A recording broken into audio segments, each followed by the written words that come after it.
See Red Fred, you're on ESPN 1000. Boy. You've been waiting for this. Man. Oh boy! You've been in the kidding witness me? protection program for 2 months. Well, I'm out now, and I'm out with a flag flying high because I tell you what, I can't believe what I'm hearing here. Like Coby and Io, they're the best under 24 backcourt in the NBA. They're under contract for the next 3 years for a combined $21 million, and all I hear is like, "There's no hope." Are you freaking kidding me? Like, these two guys alone have progressed incredibly well this season, and we're all going to just, like, ignore the Bulls. That's what we want to do because they're the redheaded stepchild of Chicago sports teams. It's insane. It's absolutely insane. I don't understand what they have to do to prove and get the city excited about, hey, you know what? Our young guys really took a massive step. Yeah, it sucks that Zach was hurt, Williams was hurt, Vooch is declining. But these two guys alone, like, I just can't even believe this apathy. You know what? It reminds me of 2009. 2009, if you go back to that year in March, April, all you heard was apathy about the Bulls.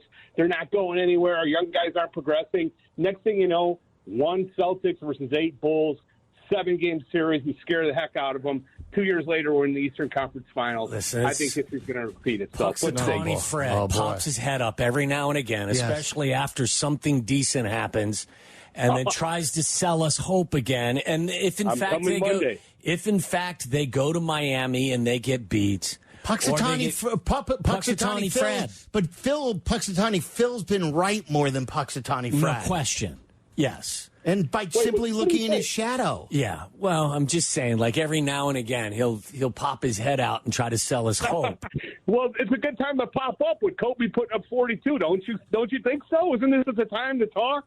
Hey, I call too when things don't go well. Listen, if they lose on Friday, I'm calling you on Monday, and you can tell me I'm a moron.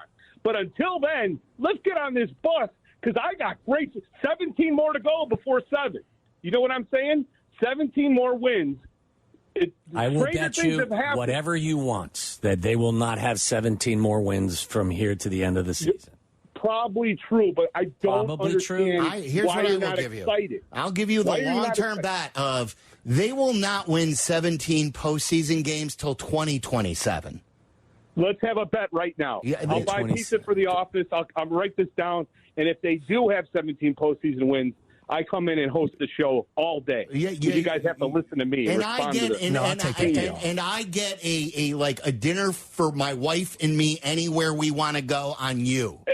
I don't know about anywhere, but long-term bet. $250 limitation. How's that? $250 limitation. That's just his bar bill, Yeah, Fred. round, or we'll go to Ponderosa, something like that. Okay, it's a deal. They're not winning 17 postseason games anytime soon. Like, do you know how many games? Limit on Coby. Is that what you're doing? No, I'm putting a limit on this team and this management group, and to win series, a playoff series. I'm going to throw the Bears in here as a word of warning. 2 years ago, all I heard all summer, everybody patting me on the back. How about those Bulls? What a great job Acme did. You get the Rosen in, you sign Zoe. 2 years later, they're the joke of the city. Like, I'm a Bears fan too, but I'm the exact opposite way with that team, where I feel negative. Fred, they won one playoff game. They've won one playoff game, but one. It's a series means a win. One playoff game when they were trying to win. The Bears have been trying to rebuild. The Bulls have won one playoff game under Acme. Silvy, until the Bears take care of that offensive line, we're not winning anything. They gave nothing to Fields for 3 years. They were bottom half according to every rated system. And you feel I don't believe that's true. I think actually the offensive line graded better than most people thought. They were 19th, according to most the polls that I saw. 19th. They were in the back half for Justin Fields. And you feel great about our left tackle, our center? No, I don't feel bad. But nobody is trying to sell you on Braxton Jones being the second coming of, whoever else, Trent Williams, the way that you're trying to sell us. Where the Bears are going. We're not going anywhere unless we get the offensive line fixed. Okay. Period. Well, you're not going anywhere as a Bulls fan either until that front office decides that they're going to make some improvements. Coby and Io at $20 million combined is a great start. That's my point. Like, we should be as positive about that backcourt, but we're not. Why?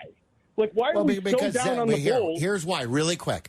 Because Zach LaVine is still on the Bucks, and when you trade him, you're going to get him for pennies on the dollar. That's not true. Vooch is still on the books for a couple of more years for $20 million a year, and he's only getting older, and he's going to get less effective. You're going to have to re-sign. You're going to have to re-sign DeMar DeRozan, or you're going to get no one else.